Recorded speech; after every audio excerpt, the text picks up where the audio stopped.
ለካ ጆሲ እንደዛ ውጥር ውጥር ፍንጥር ፍንጥር ሲያደርገው የነበረ ወዶ አልነበረም። ወንድማችን ጆሲ ከሄሉሻ ፎንቃ ጠልፎታል በሚያሳዝን ሁኔታ። ነገር ግን አረቡ ሄሉሻን ወሰዳት። ይገርማል።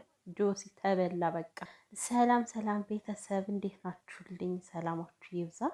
እና ቤተሰብ እንግዲህ ጆሲ ከልጁ ላይ አይኑን ጥሎበት ነበረ። ሄሉን እንዲነካትም እንዲያናግራትም አይፈልግም ነበረ ማለት ነው። እኔም እኮ ብያለሁ መጀመሪያም ሄሉ ላይ የሆነ ስሜት አድሮበታል እያልኩ ነበር። እንግዲህ ግልጽ ሆኖ ወጥቷል ማለት ነው። ጭራሽ አንቺ በዙሪያሽ ያለ ሰው አይታይሽም፣ ወደውሽም አፍቅረውሽም ሊሆን ይችላል አላለም ጆሲ። እንደ አንዳንድ ወንዶች ማለት ነው በቃ ቅርፈፍ ስትሉ እውነቱን ወይ አትናገሩም። ከዛ ፊታችሁ ላይ ልክ እንደ ምጭ ለፊት ጭልፍ አድርጎ የምትወዱትን ሰው ይዞባችሁ ይሄዳል ማለት ነው። እና ጆሲ ተበልተሃል። በእርግጥ ፍቅር ከአንድ ወገን የማይሆን ነገር ነው። ጆሲ አፍቅራት ከሆነ ሄሉሽ ላትልም ትችላለች፣ አይታወቅም። የልብ ጉዳይ ነው ይሄ። ለማንኛውም የምሬን ነው እንግዲህ ጆሲ የምርም እንደሚያፈቅራት ነው የተረዳሁት። ምክንያቱም በዙሪያሽ ያለ ሰው አይታይሽም ማለት እንግዲህ በዙሪያዋ ያለ ሰው እሱ ነው ማለት ብዙ ነገሮችን የሚያደርግላት ምናምን ብቻ በጎኗ ያለ እሱ እስከሆነ ድረስ የኔ ነገር አይታይሽም ወይ እንደማፈቅርሽ አይገባሽም ወይ አይነት ነገር ነው እሳቤው። እንግዲህ በድምድሞሹን ቢነግራት ግልጽ አድርጎን ባይነግራት እኔ የተረዳሁት እንደዛ እስከሆነ ድረስ ማለት ነው። ጆዚ እንግዲህ አይዞን አይዞን አይዞን ማን ነበር ስሙ? ያረውህ ስሙ ጠፋኝ።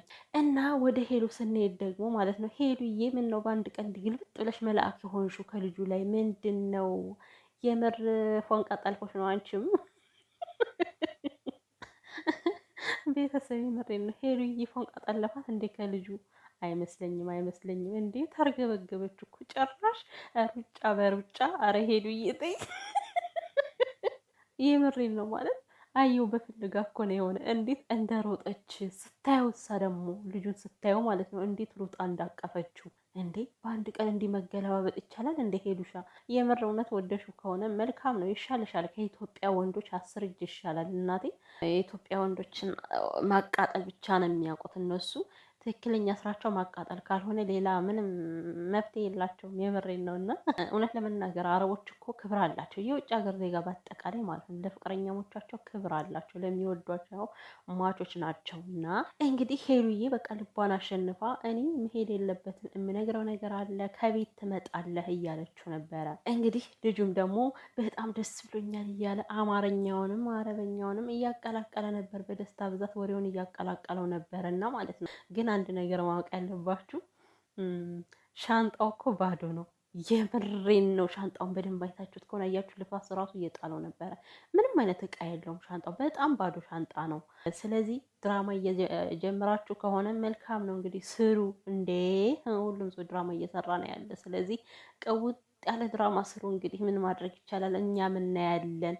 የምር ግን ማለት ነው የምር ብታፈቅረው ቢያፈቅራት ደስ ይለኛል። ምክንያቱም የሰው ልጅ ሲግባባ የሚፈጠረው ነገር አይታወቅም። በአንዴ እንደዚህ ልታፈቅረው አችልም። ሄሉ አሁን እንደዚህ ስለተርገበገበች ስለሮጠች ምናምን እሱን ስለፈለገችው አፍቅረዋለች ማለት አይደለም። በፍጹም በፍጹም ፍቅር አይነት ስሜት የለባትም። አሁን ላይ ግን ብቻ ነገሩን በምን አይነት ሙድ ማራመድ እንደፈለገች ሄሉሻ ሀሳቧን ቀይር አድርጋ ባንዴ ማለት ነው።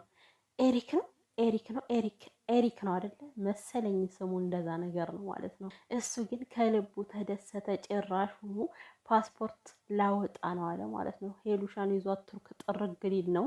ከዛ ከቱርክ ደግሞ አውሮፓ ይዟት ይሄዳል ማለት ነው። ወይኔ ሄሉዬ አሞሯ በሰማይ ወለል አለ። በቃ ፈሰስ ብላ አውሮፓ ልትገባ ነው። ይሻልሻል ሄሉዬ፣ እንደው ከዚህ ኢትዮጵያ ውስጥ ቁጭ ብለሽ ጭርሙስሙስ ከምትይ ላጥ ብለሽ አውሮፓሽን ትቀመጫለሽ ማለት ነው። እና ለማንኛውም ይሄ ድራማችሁ ወደ እውነት ተቀይሮ የእውነት ባልና ሚስት ሁኑ ሄሉና ኤሪክ።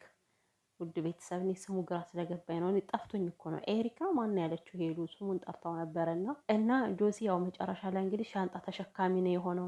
ምስኪን የጨውቃ ጆሲ አይዞ ያንተ ፍቅረኛ የት ሄዳ ነው ግን? እንዴት ነው አንተ ሄሉ ልትመኛት የቻልከው? እንዴት ፍቅረኛ ይኖራታል ብላ አላሰብክም? አንዳንድ ሰዎች ግን ችግር አለባቸው። የሰውን ጀርባ ሳታጠኑ የሆነ ፍቅር የሚይዛችሁ ነገር ማለት ነው። እና ብቻ ግን ከባድ ነው። ጆሲ የተሰማው ስሜት አለ። ደስ አላለውም። ልጁ እንዲሄድ ይፈልጋል፣ እንዲያቅፋ አይፈልግም። በጣም ነው የተሰማው።